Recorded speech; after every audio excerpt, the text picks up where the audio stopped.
안녕하세요. 낭낭한 마들렌입니다. 오늘은 저의 인생책 중 한 권을 들고 왔어요. 제목은 아직도 가야 할 길. 아마 이미 알고 계신 분도 많이 계실 거고 다른 채널들에도 많이 리뷰나 낭독이 많이 올라와 있을 거라고 생각이 됩니다. 이 책을 처음 알게 된 건 아주 오래전이었고 여름사에서 출간된 책으로 제가 몇 번 읽었었어요. 그런데 지금은 율리시즈 출판사에서 출간하고 계시더라고요. 이 책은 꽤나 깊이가 있고 또 좀 생각하면서 읽게 되기 때문에 술술 읽히는 책은 아닙니다. 우리가 살아가면서 우리의 인격을 성숙시키고 마음을 성장시킬 수 있는 그런 여러 가지 가르침을 주는 책입니다. 미국의 정신과 의사였던 M. 스캇 팩 박사님이 쓰신 책인데요. 제가 이 책을 좋아하는 가장 큰 이유는 네 인생은 네가 책임져라. 너 스스로 성장해야 된다. 끊임없이 노력해서 성숙해져야 된다. 라는 메시지를 전달하고 있기 때문입니다. 그 누구에게도 책임을 전가할 수가 없고 그 누구 핑계를 댈 수도 없고 결국은 내 인생은 내가 책임지는 것, 내가 꾸준히 노력하고 고군분투해서 내 인생을 행복하게 만들고 성숙한 인격을 갖추게 되는 것, 그런 것들이 우리가 일생 동안 해야 되는 일이고 우리 개개인에게 주어진 과제다라는 메시지로 저는 받아들였거든요. 그런 메시지가 참 마음에 들었습니다. 사실 사연 없는 인생은 없잖아요. 아마 지금 이 영상을 들으시는 분께서도 본인의 인생을 책으로 쓴다면 몇 권은 나올 겁니다. 저도 그렇습니다. 정말 해맑게 천진난만하게 사랑과 행복만을 누리며 살아온 사람은 아무도 없을 것 같아요. 그래서 내가 지금 이렇게 힘들게 사는 것, 내가 더 성공하지 못한 것, 내가 더 행복한 인생을 살지 못한 것, 그런 것들에 대해서 여러 가지 이유를 우리가 댈 수 있고요. 내 안에는 이런 상처가 있어 라는 자기 연민에 빠질 수도 있습니다.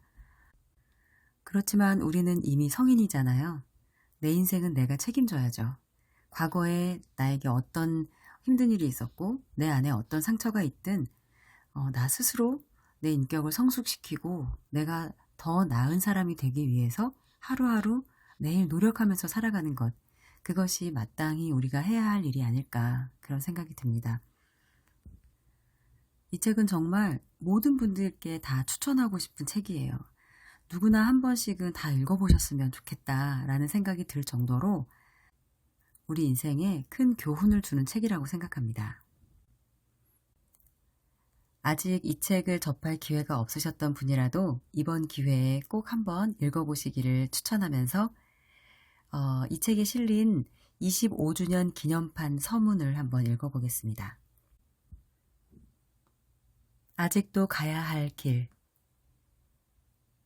M. 스캇 팩 지음. 최미양 옮김. 율리시즈 출간. 25주년 기념판 서문. 어떤 이방인일지라도 대가의 양식을 지닌 자라면 내일이면 정확히 말할 수 있을 것이다. 그동안 우리가 무엇을 생각하고 무엇을 느껴왔는지를. 렐프 왈돈 에머슨 자립 중에서. 아직도 가야 할 길을 읽고 독자들이 보내준 편지에서 가장 공통적인 의견은 내 용기에 감사한다는 것이었다. 내가 어떤 새로운 것을 얘기해서가 아니라 그들이 오랫동안 생각하고 느껴왔지만 감히 드러내놓고 말하지 못한 것을 용감하게 말했다는 점 때문이었다. 하지만 나는 용감하다는 것에는 확신이 서질 않는다. 어떤 종류의 타고난 불감증이 더 적절한 표현이 될지도 모른다. 책이 출간된 지 얼마 되지 않아 나에게 치료받는 환자 중 한 명이 어느 칵테일 파티에 갔다가 내 어머니와 어떤 중년 부인 사이에 오가는 대화를 듣게 되었다. 그 부인이 내 책에 대해 말하면서 어머니에게 스캇이 무척 자랑스러우시겠어요? 라고 했더니 어머니는 때때로 나이 든 사람이 보여주는 신랄함으로 이렇게 대꾸했다고 한다. 자랑스럽다고요? 뭐 별로. 저는 그 책과 아무 상관이 없는 거려. 그 책이야 그의 생각이죠. 그렇잖아요? 그것은 타고난 것이에요. 내 책과 아무 관련이 없다고 말씀하신 것은 어머니가 틀렸다. 하지만 이 책은 많은 차원에서 타고난 재능의 결과라고 말씀하신 것은 정확하게 보신 게 맞다. 사실 저는 이 부분에서 저자의 어머니의 말씀이 정말 마음에 들었습니다. 자녀가 어떤 큰 성공을 이뤘을 때 부모로서 자랑스럽고 기쁘고 감사한 것은 당연한 것 같아요. 그렇지만 자식의 성공과 나를 분리시켜서 볼 줄 안다는 것은 이 어머니가 대단한 통찰력을 지니고 계신 거라고 저는 생각합니다. 그래서 저도 제 아이들에게 좋은 성적을 받아왔다든지 아이들이 어떤 좋은 성취를 했다든지 그랬을 때 네가 참 뿌듯하겠구나. 너 스스로 참 자랑스러울 것 같아. 물론 엄마도 기뻐. 감사해. 이렇게 말을 해줍니다. 저는 아이들에게 계속 이야기를 하고 있는 것 중에 하나가 너의 성공 또 너의 실패는 너의 것이지 나의 것이 아니다. 네가 무언가를 잘했다고 해서 나에게 영광이 되지 않고 네가 실패했다고 해서 나에게 흠집이 되지 않는다. 네 인생은 네가 책임지는 것이다 라는 것을 제가 끊임없이 아이들에게 가르치고 있습니다. 그래서 아이들은 자기 자신을 위해서 공부하고 자기 자신을 위해서 무언가를 하게 되는 것 같아요. 대신 실패를 하더라도 네 인생에는 네가 책임을 져라. 나는 너의 인생을 책임져 줄 수 없다. 이렇게 말하고 있거든요. 이런 분리하는 마음이 대단히 중요하다고 저는 생각합니다. 계속 읽어볼게요. 내 재능의 일부를 말하려면 시간을 거슬러 올라가야 한다. 아내 릴리와 나는 우리보다 젊은 톰과 친하게 지냈다. 그와 나는 같은 휴양지에서 여름을 보내며 자랐다. 때문에 여름이면 그의 형들과 뛰어놀았고 톰의 어머니는 어린 시절의 나를 잘 아는 분이다.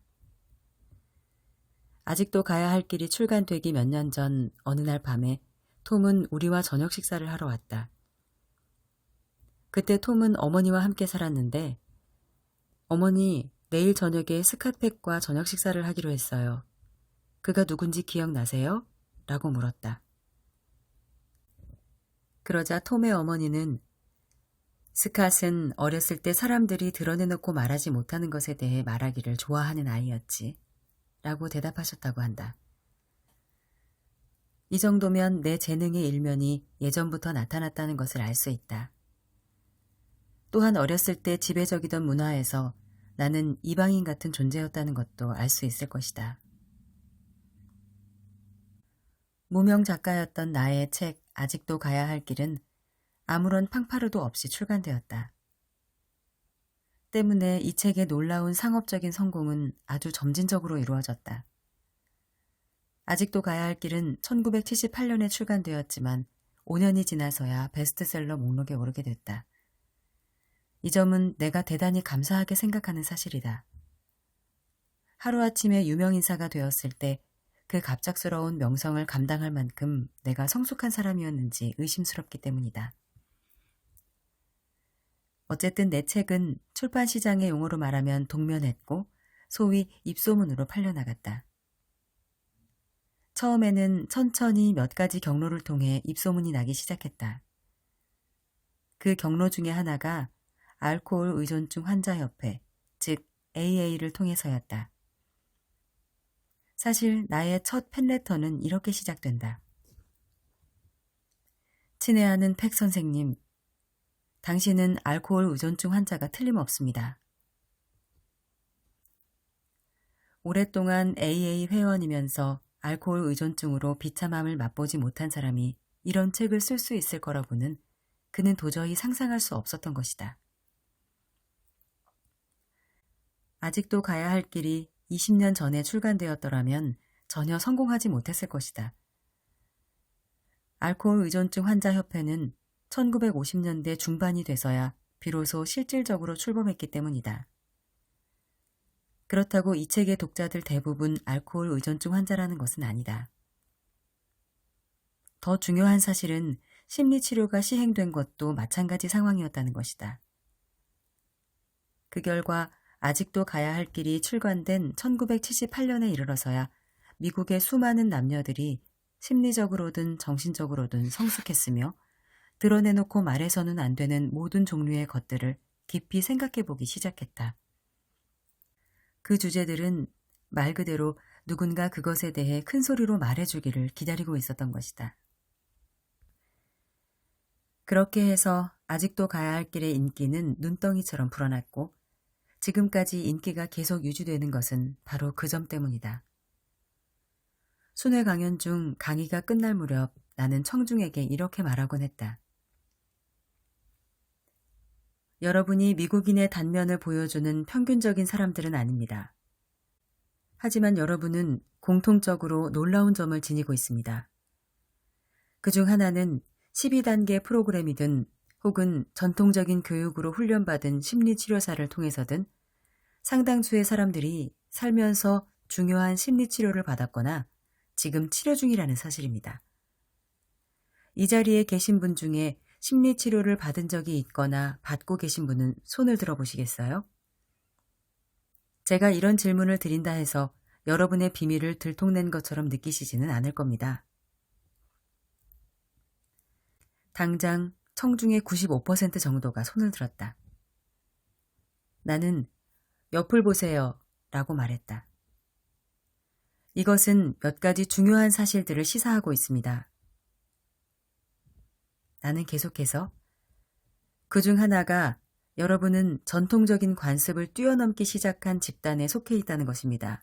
라고 말했다.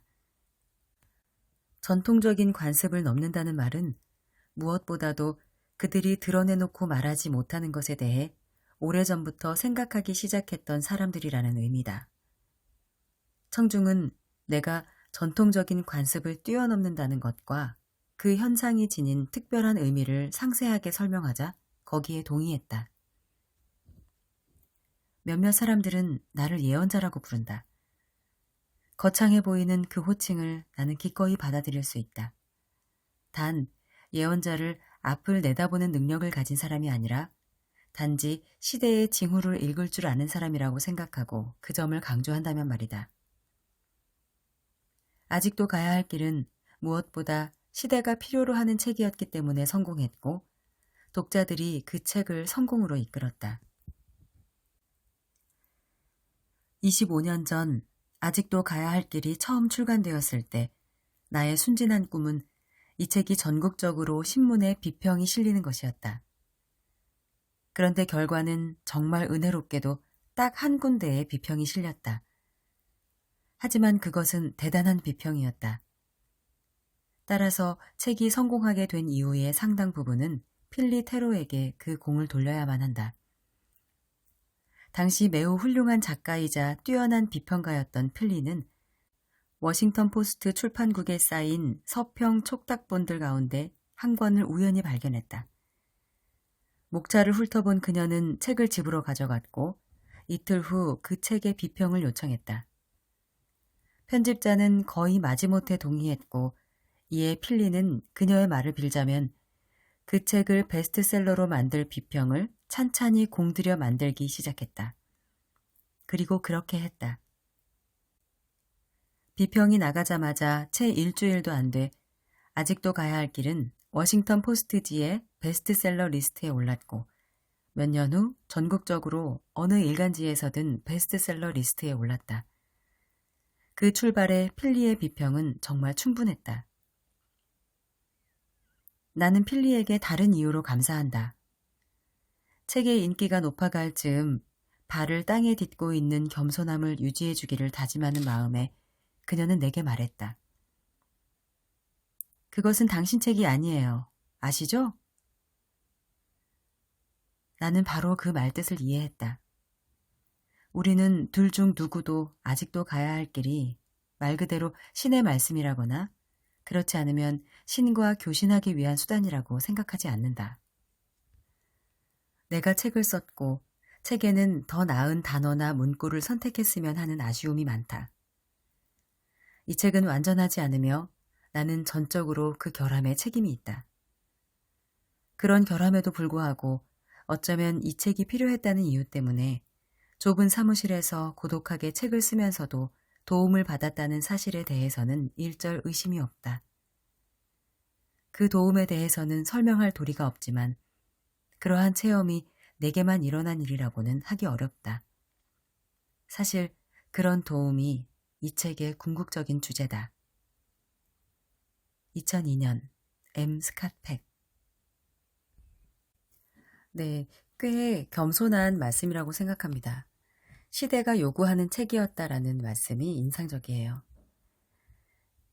초판 서문에서는 일부만 낭독해드리겠습니다.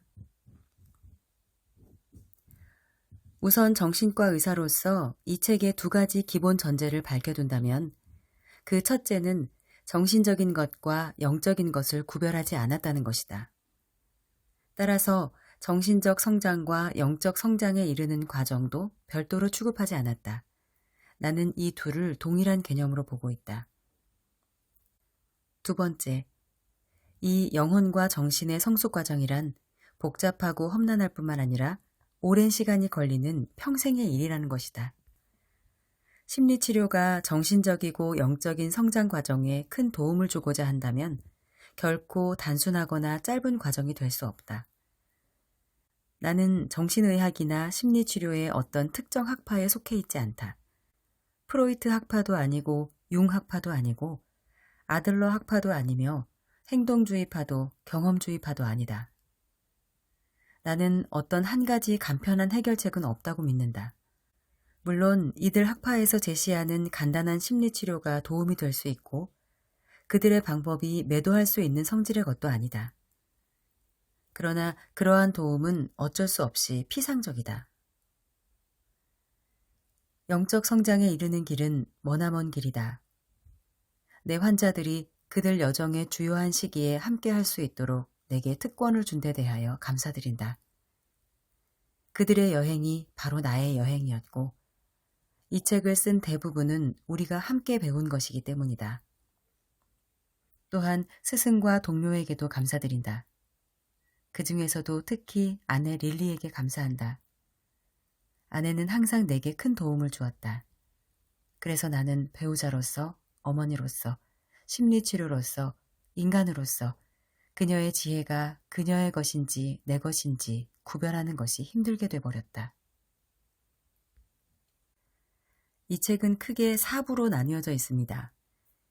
1부 훈육, 2부 사랑, 3부 성장과 종교, 4부 은총.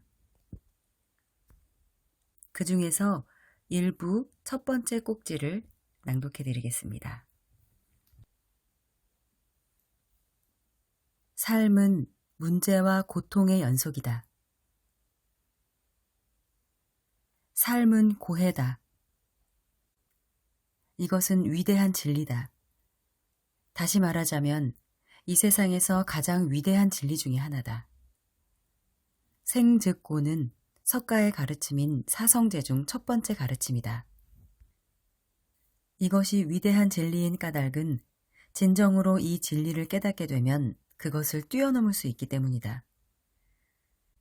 진정으로 삶이 힘들다는 것을 알게 되면, 즉 진정으로 그 사실을 이해하고 받아들이게 되면 삶은 더 이상 힘들지 않게 된다. 일단 받아들이게 되면 삶이 힘들다는 사실은 더 이상 문제가 되지 않기 때문이다. 대부분의 사람들은 삶이 힘들다는 이 진리를 제대로 깨닫지 못한다. 대신에 드러내놓고 또는 은근히 자신이 지닌 어려움, 걱정, 문제가 엄청나다고 끊임없이 불평한다. 그들은 마치 삶은 기본적으로 편안한 것처럼, 다시 말해 삶은 응당 편안해야 한다고 여기는 것 같다. 자신이 겪는 어려움이 특별히 자신이나 가족, 부족, 계급, 국가, 인종 혹은 인간에게만 들이닥친 유례없는 고통이라고 생각하고 있음을 드러내놓고 또는 은근히 발설한다.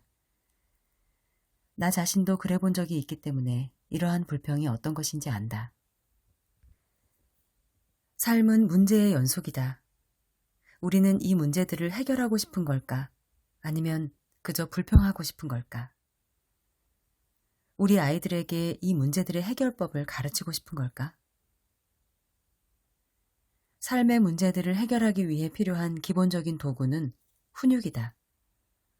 훈육 없이는 아무것도 해결할 수 없다. 부분적인 훈육으로는 일부 문제만 해결할 수 있다.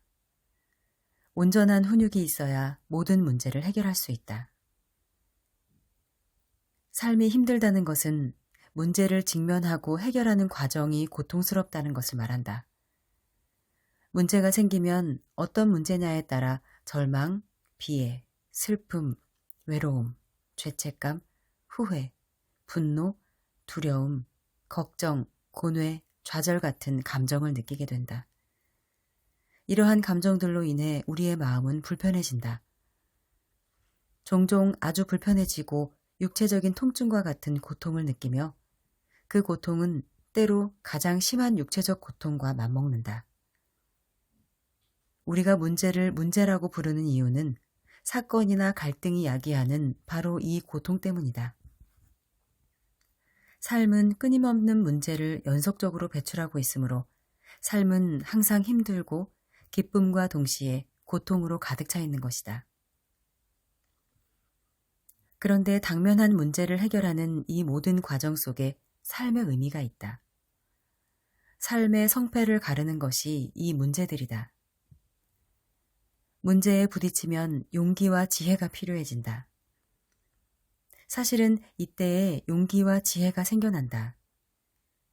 우리가 정신적으로 영적으로 성장하는 것은 오로지 문제를 통해서만 가능하다.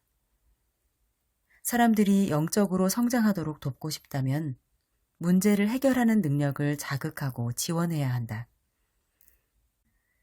이는 학교에서 의도적으로 어린아이들에게 풀어야 할 문제를 던져주는 것과 같다. 우리가 무언가를 배우는 것은 바로 문제를 직시하고 해결하는 고통을 통해서다. 벤저민 프랭클린의 말대로 고통을 느껴야 배운다. 이러한 이유 때문에 현명한 사람들은 문제를 두려워하지 않고 사실은 문제를 환영하며 실제로 문제가 주는 고통을 환영하는 법을 터득하려 한다. 우리는 대부분 그렇게 현명하지 못하다. 사람마다 다르지만 우리들 거의 대부분은 당면한 문제를 두려워하면서 피하려 든다. 문제를 질질 끌면서 문제가 저절로 사라지기를 바란다. 문제를 무시하고 잊어버리고 문제가 없는 것처럼 행동한다. 심지어는 문제를 잊기 위한 보조적인 수단으로 약을 복용하여 결국에는 고통스러울 정도로 자신을 마비시킴으로써 고통을 안겨준 문제를 잊기도 한다. 우리는 문제와 정면으로 부딪히기보다는 주변에서 맴돌려고 한다. 문제 안에서 괴로워하기보다는 문제 밖으로 빠져나오고 싶어 한다. 문제와 이에 따르는 고통의 감정을 피하려는 이러한 성향이 정신병의 근본 원인이다. 대부분의 사람들이 크든 작든 이러한 성향을 지니고 있기 때문에 우리 대부분은 크든 작든 정신적으로 병들어 있다. 정신적으로 완전히 건강한 상태에서 벗어나 있는 것이다. 어떤 이들은 문제와 이에 따르는 고통을 피하기 위해 상당히 멀리 가버린다. 쉬운 길을 찾기 위해서 분명히 건전하고 지각 있는 모든 방법에서 아주 멀리 벗어나 안주할 수 있는 환상을 최대한의 공력을 들여 만들어낸다. 때로 이러한 환상은 현실을 완전히 무시한 것이 되기도 한다. 칼 융의 간결하면서도 세련된 표현대로라면 신경증, 즉 노이로제란 마땅히 겪어야 할 고통을 회피한 결과다. 융 선집, 볼링겐 시리즈 20번, 두 번째 판, 프린스턴 대학 출판사 1973년. 하지만 결국에 가서는 피하려고 했던 그 고통보다 피하려는 마음이 더 고통스러워진다. 신경증 자체가 가장 큰 문제가 되기 때문이다. 많은 사람들이 이 고통과 문제를 피하려고 시도하는 동안 신경증은 더욱 더 쌓인다. 그런데 다행히 어떤 이들은 신경증에 대결할 용기를 지니고 있어서, 즉 대체로 정신분석가의 도움을 받아서 정당한 고통을 받아들이는 법을 배워나간다. 어느 경우든지 문제를 처리하는 과정에서 생기는 정당한 고통을 피하려 하면 역시 문제를 통해 우리가 얻을 수 있는 성장을 놓치게 된다. 우리가 만성적인 정신병 상태에서 더 이상 성숙하지 못하고 정체되는 것이 바로 이러한 이유 때문이다. 치유되지 않으면 인간의 영혼은 시들어간다. 그러므로 우리 자신과 자녀들에게 정신적, 영적으로 건강해지는 법을 늘 가르치도록 하자. 고통을 겪는 것은 그만한 가치가 있으며 문제에 직면하고 그에 따르는 고통을 겪을 필요가 있다는 것을 알게 하자는 뜻이다. 이미 나는 훈육이 삶의 문제를 해결하기 위해 꼭 필요한 기본적인 도구라고 말했다. 이것이 괴로움을 견디게 해주는 테크닉이고, 문제가 주는 고통을 겪으면서 끝까지 성공적으로 문제를 해결할 수 있도록 하는 도구다. 그 과정 중에 우리는 배우고 성장한다. 우리 자신과 자녀들을 훈육시킨다는 것은 괴로워하는 법과 동시에 성장하는 법을 가르친다는 의미다. 훈육은 괴로움을 감당하게 하며 문제로 인한 고통을 건설적으로 겪게 한다. 그렇다면 훈육이라는 이 도구는 과연 무엇인가? 훈육에는 즐거운 일을 뒤로 미루는 것, 책임을 지는 것, 진리에 대한 헌신, 균형 잡기, 이렇게 4가지가 있다. 앞으로 분명해지겠지만 이것은 복잡한 도구가 아니라서 이를 사용하기 위해서는 대단한 훈련이 필요한 것은 아니다. 반대로 아주 단순해서 거의 모든 아이들이 10살이 될 때쯤에는 사용법에 능숙해진다. 그런데 대통령이나 왕 같은 힘 있는 사람들이 종종 이 단순한 사용법을 잊어버려 삶을 망치기도 한다. 문제는 이 도구의 복잡함이 아니라 이를 사용하고자 하는 의지가 있느냐 없느냐에 달려있다. 이 도구들은 고통을 피하기 위한 것이 아니라 고통에 대항하기 위한 것이기 때문이다. 만일 누군가 마땅히 겪어야 할 고통을 피하고자 한다면 이를 사용하려 하지 않을 것이다. 그러므로 앞으로 우리는 이 각각의 도구들을 분석해보고 그것을 사용하려는 의지, 즉 사랑이라는 것을 살펴볼 것이다. 네, 여기까지가 이 책의 첫 번째 꼭지였습니다. 우리가 성숙해지려면 우리 자신을 훈육해야 한다고 이야기했고요. 훈육에는 4가지 도구가 있다고 말했습니다. 그리고 이 뒷부분에서 그 4가지 도구들에 대해서 설명해 주겠다고 했고, 중요한 말, 그 각각의 도구들을 사용하려는 의지가 바로 사랑이라고 말하면서 그것을 또 설명해 주겠다고 이야기하고 있습니다. 저는 노트에 멋있는 책의 첫 문장을 좀 적고 있어요.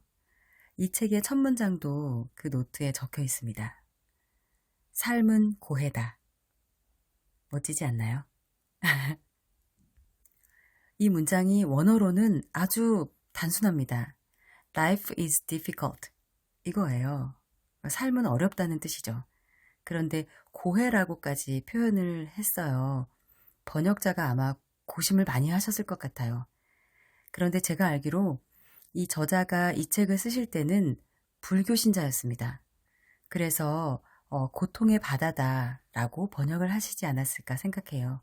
그런데 이 책이 나온 뒤에 기독교로 개종을 하시고 공식적으로 그것을 선언을 하십니다. 저자가요.